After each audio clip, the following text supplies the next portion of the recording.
ಆತ್ಮೀಯ ಪ್ರಿಯ ಪ್ರೇಕ್ಷಕ ಬಂಧುಗಳಿಗೆ ಶ್ರೀ ಕುಂಟಮಾರಮ್ಮ ವಸೂರಮ್ಮ ಚಾನಲ್ಗೆ ಸ್ವಾಗತ. ನೀವು ನಮ್ಮ ಚಾನಲ್ಗೆ ಮೊದಲ ಬಾರಿಗೆ ಬಂದಿದ್ದರೆ ನಮ್ಮ ಚಾನಲನ್ನು ಸಬ್ಸ್ಕ್ರೈಬ್ ಮಾಡಿ ಹಾಗೂ ಪಕ್ಕದಲ್ಲಿರುವ ಬೆಲ್ ಬಟನ್ ಕ್ಲಿಕ್ ಮಾಡಿ. ಇನ್ನಷ್ಟು ಮಾಹಿತಿಗಳಿಗಾಗಿ ನಮ್ಮನ್ನು ಬೆಂಬಲಿಸಿ. ಅತ್ಯದ್ಭುತ ಅನುಭವಕ್ಕಾಗಿ ದಯವಿಟ್ಟು ಇಯರ್ಫೋನ್ ಬಳಸಿ ಹಾಗೂ ಈ ವಿಡಿಯೋವನ್ನು ಪೂರ್ತಿಯಾಗಿ ನೋಡಿ. ದೇವಿಯ ಸ್ಮರಣೆಯೊಂದಿಗೆ ಈ ವಿಡಿಯೋವನ್ನು ಶುರು ಮಾಡೋಣ. ಇದೇ ತಿಂಗಳ ಮಾರ್ಚ್ 14ರಂದು ಅಂದರೆ ನಾಳೆ ಅತಿ ಶಕ್ತಿಯುತವಾದ ಸಂಪೂರ್ಣ ಚಂದ್ರಗ್ರಹಣ. ಪಾಲ್ಗುಣ ಮಾಸದ ಹೋಳಿ ಹುಣ್ಣಿಮೆಯ ದಿನದಂದು ಸಂಪೂರ್ಣ ಚಂದ್ರಗ್ರಹಣ ಬಂದಿದೆ. ಈ ದಿನದಂದೇ ಲಕ್ಷ್ಮೀ ಜಯಂತಿಯು ಕೂಡ ಬಂದಿದೆ. ಹೋಳಿ ದಿನದಂದು ಬಂದಿರುವ ಚಂದ್ರಗ್ರಹಣ ಕೇತುಗ್ರಸ್ತವಾಗಿದೆ. ಆದರೆ ಲಕ್ಷ್ಮೀ ದೇವಿಯು ಜನಿಸಿರುವ ಈ ಶಕ್ತಿಯುತವಾದ ಲಕ್ಷ್ಮೀ ಜಯಂತಿ ದಿನದಂದು ಕೇವಲ ಈ ಒಂದು ಮರವನ್ನು ಮುಟ್ಟಿದರೆ ಸಾಕು, 7 ತಲೆಮಾರುಗಳಿಗೂ ಆಗುವಷ್ಟು ಕರಗದಷ್ಟು ಹಣ ಬರುತ್ತೆ. ನಿಮ್ಮ ಜೀವನದಲ್ಲಿರುವ ಬಡತನ ಪೂರ್ತಿಯಾಗಿ ಹೊರಟು ಹೋಗುತ್ತದೆ. 1 ವರ್ಷದವರೆಗೂ ಹಣದ ಯಾವುದೇ ಕೊರತೆ ಉಂಟಾಗುವುದಿಲ್ಲ.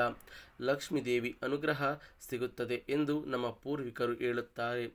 ಹಾಗಾದರೆ ಲಕ್ಷ್ಮೀ ದೇವಿ ಜನಿಸಿದಂಥ ಈ ದಿನದಂದು ಯಾವ ಮರವನ್ನು ಮುಟ್ಟಬೇಕು ಈ ವಿಡಿಯೋದಲ್ಲಿ ನಾನು ತಿಳಿಸಿಕೊಳ್ಳುತ್ತೇನೆ. ಬನ್ನಿ ಸ್ನೇಹಿತರೆ. ಪಾಲ್ಗುಣ ಹುಣ್ಣಿಮೆ ಎಂದೇ ಲಕ್ಷ್ಮೀ ದೇವಿ ಅವತರಿಸಿದ ದಿನ, ಅಂದರೆ ದೇವಿಯು ಜನ್ಮ ತಾಳಿದ ದಿನ ಎಂದರ್ಥ. ಇದನ್ನು ಲಕ್ಷ್ಮೀ ಜಯಂತಿ ಎಂದು ಆಚರಿಸಲಾಗುತ್ತದೆ. ಈ ಪಾಲ್ಗುಣ ಹುಣ್ಣಿಮೆ ಎಂದೇ ಕ್ಷೀರಸಾಗರದಿಂದ ಲಕ್ಷ್ಮೀ ದೇವಿ ಹೊರಬಂದರು. ಪೂರ್ಣಿಮಾ ಎಂಬ ಪೂರ್ಣ ತಿಥಿಯಂದು ಲಕ್ಷ್ಮೀ ದೇವಿಯ ಆರಾಧನೆ ತುಂಬ ಶ್ರೇಷ್ಠವಾದ ಫಲವನ್ನು ಕೊಡುತ್ತದೆ. ಯಾವ ದಿನದಂದು 16 ಕಳೆಗಳಿಂದ ರಾತ್ರಿ ವೇಳೆ ಚಂದ್ರ ಪ್ರಕಾಶಿಸುತ್ತಾನೋ ಆ ದಿನದಂದು ಯಾರು ಮನೆಯಲ್ಲಿ ಲಕ್ಷ್ಮೀ ದೇವಿಯ ಆರಾಧನೆ ಮಾಡುತ್ತಾರೋ ಅವರಿಗೆ ಕಷ್ಟಗಳು ಸಮಸ್ಯೆಗಳು ತೀರುವಂತೆ ಲಕ್ಷ್ಮೀ ದೇವಿ ಅನುಗ್ರಹಿಸಿ ಅವರ ಮನೆಗೆ ಅಷ್ಟೈಶ್ವರ್ಯವನ್ನು ಕೊಡುತ್ತಾಳೆ. ಹಾಗಾಗಿ ಚಂದ್ರ ಪೂರ್ತಿಯಾಗಿ ಹೊಳೆಯುವ ದಿನದಂದು ದೇವಿ ಲಕ್ಷ್ಮಿಯನ್ನು ಆರಾಧಿಸುವುದು ತುಂಬ ಒಳ್ಳೆಯದ್ದು. ಒಮ್ಮೆ ವಿಷ್ಣು ದೇವನು ಲಕ್ಷ್ಮೀ ದೇವಿಯನ್ನು ಕೇಳಿದರು, ದೇವಿ, ಈಗ ಕಲಿಯುಗ ಶುರುವಾಗಿದೆ. ಪ್ರತಿ ಮನುಷ್ಯ ಧರ್ಮದ ಮೇಲೆ ಅವಲಂಬಿಸುವುದಿಲ್ಲ, ಕೇವಲ ಹಣದ ಮೇಲೆ ಅವಲಂಬಿಸಿ ಮನುಷ್ಯ ಬದುಕುತ್ತಿದ್ದಾನೆ.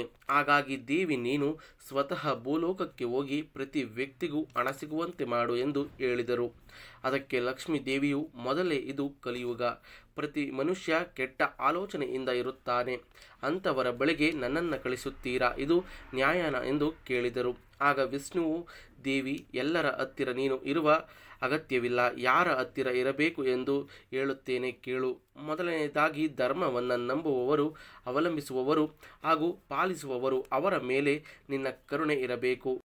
ಎರಡನೆಯದು, ಎಲ್ಲ ಸಮಯದಲ್ಲಿ ಸತ್ಯ ಹೇಳುವವರು, ಸುಳ್ಳು ಹೇಳದೆ ಕೇವಲ ಸತ್ಯ ಮಾತ್ರ ಹೇಳುವ ವ್ಯಕ್ತಿಯ ಬಳಿ ಇರಬೇಕು. ಮೂರನೆಯದು, ಯಾವಾಗಲೂ ಕುಟುಂಬಕ್ಕಾಗಿ ಮಾತ್ರವಲ್ಲದೆ ಸಕಲ ಜೀವರಾಶಿಗಾಗಿ ಪರಿತಪಿಸುವವರ ಹತ್ತಿರ ಸದಾಕಾಲ ಇರಬೇಕು. ನಾಲ್ಕನೆಯದು, ದೈವ ಕಾರ್ಯಗಳನ್ನು ಮಾಡುವ ವ್ಯಕ್ತಿಯ ಹತ್ತಿರ ನೀನು ಇರಬೇಕು. ಇಂಥವರ ಬಳಿ ನೀನು ಯಾವ ಸಂದೇಹ ಇರದೆ ನೀನು ಇರಬಹುದು ಎಂದರು ವಿಷ್ಣುದೇವ. ಲಕ್ಷ್ಮಿಯು, ಮೊದಲು ನೀವು ಎಲ್ಲರ ಬಳಿ ಹೋಗು ಎಂದಿರಲ್ಲ, ಅದು ಏಕೆ? ಅದರ ಅರ್ಥವೇನು ಸ್ವಾಮಿ ಎಂದು ಕೇಳಿದರು. ದೇವಿ, ನೀನು ಎಲ್ಲರ ಬಳಿ ಹೋದರೂ ಕೂಡ ಕೆಲಕಾಲ ಮಾತ್ರ ಇದ್ದು ಕೊನೆಯಲ್ಲಿ ನಾನು ಹೇಳುವ 4 ಜನರ ಬಳಿ ಇರಬೇಕು ಎಂದು ಹೇಳಿದರು. ಸ್ವಾಮಿ, ಆ ರೀತಿ ಬಂದು ಬಿಡಲು ಹೇಗೆ ಸಾಧ್ಯ ಎಂದು ಲಕ್ಷ್ಮೀ ದೇವಿ ಕೇಳಿದರು. ಆಗ ಮಹಾವಿಷ್ಣು,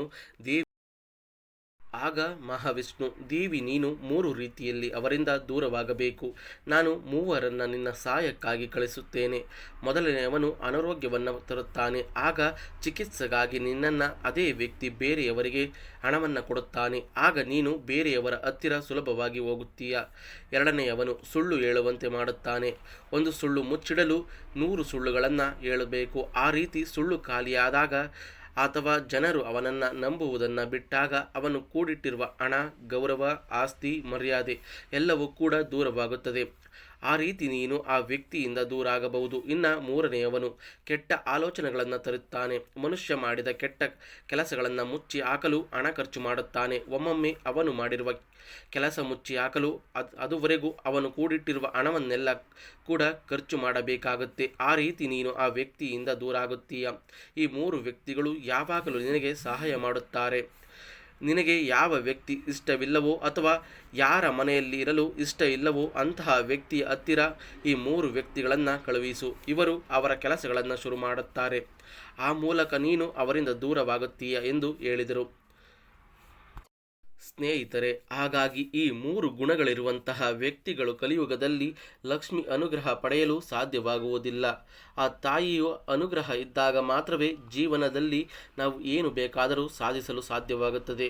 ಒಂದು ಪುಟ್ಟ ಮಗುವಿಗೆ ಎಷ್ಟು ಹಾಲು ಬೇಕು ಅಥವಾ ಎಷ್ಟು ಊಟ ಬೇಕು ಎನ್ನುವುದು ಹೆತ್ತ ತಾಯಿಗೆ ಮಾತ್ರ ಗೊತ್ತಿರುತ್ತದೆ. ಅದೇ ರೀತಿ ಲಕ್ಷ್ಮೀ ದೇವಿಗೆ ಯಾವ ಮನುಷ್ಯನಿಗೆ ಎಷ್ಟು ಹಣ ಬೇಕು, ಎಷ್ಟು ಆಸ್ತಿ ಬೇಕೆಂಬುದು ಕೂಡ ಚೆನ್ನಾಗಿ ಗೊತ್ತಿರುತ್ತದೆ. ಅವರವರ ಯೋಗ್ಯತೆಗೆ ತಕ್ಕಷ್ಟು ಹಣವನ್ನು ಮಾತ್ರವೇ ಅವರಿಗೆ ಕೊಡುತ್ತಾರೆ. ಇನ್ನು ಹೆಚ್ಚು ಹಣ ಬೇಕು ಎಂಬ ಕೋರಿಕೆ ಇರುವವರು ಮೊದಲು ಒಳ್ಳೆ ದಾರಿಯಲ್ಲಿ ನಡೆಯುವುದನ್ನು ಕಲಿಯಬೇಕು. ಕೆಟ್ಟ ಆಲೋಚನೆ ಇಟ್ಟುಕೊಂಡು 1000 ಪೂಜೆ ಮಾಡಿದರೂ ಪ್ರಯೋಜನ ಸಿಗುವುದಿಲ್ಲ. ಇನ್ನು ಹೋಳಿ ಹುಣ್ಣಿಮೆಯಂದು ನಾವು ಮುಟ್ಟಬೇಕಾದ ಮರ ಬೇವಿನ ಮರ. ನಮ್ಮ ಹಿಂದೂ ಧರ್ಮದಲ್ಲಿ ಬೇವಿನ ಮರಕ್ಕೆ ಎಷ್ಟು ಪ್ರಾಮುಖ್ಯತೆ ಇದೆ.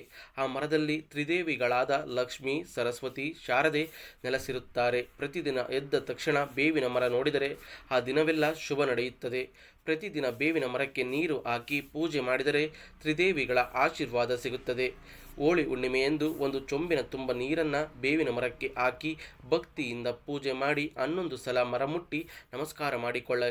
ಆ ರೀತಿ ನೀವು ಮರವನ್ನು ಮುಟ್ಟುವಾಗ ಮನಸ್ಸಿನಲ್ಲಿ ಇರುವ ಕೋರಿಕೆಯನ್ನು ಬೇಡಿಕೊಂಡರೆ ಬೇಗನೆ ಆ ಕೋರಿಕೆ ನೆರವೇರುತ್ತದೆ. ಬಳಿಕ ಸ್ವಲ್ಪ ಹೊತ್ತು ಮರದ ಕೆಳಗೆ ಕುಳಿತುಕೊಂಡು ತದನಂತರ ಮನೆಗೆ ಹಿಂತಿರುಗಿ. ಇನ್ನು ಹೆಚ್ಚಿನ ಮಾಹಿತಿಗಳಿಗಾಗಿ ನಮ್ಮ ಚಾನಲನ್ನು ಸಬ್ಸ್ಕ್ರೈಬ್ ಮಾಡಿ ಹಾಗೂ ಪಕ್ಕದಲ್ಲಿರುವ ಬೆಲ್ ಬಟನ್ ಕ್ಲಿಕ್ ಮಾಡಿ.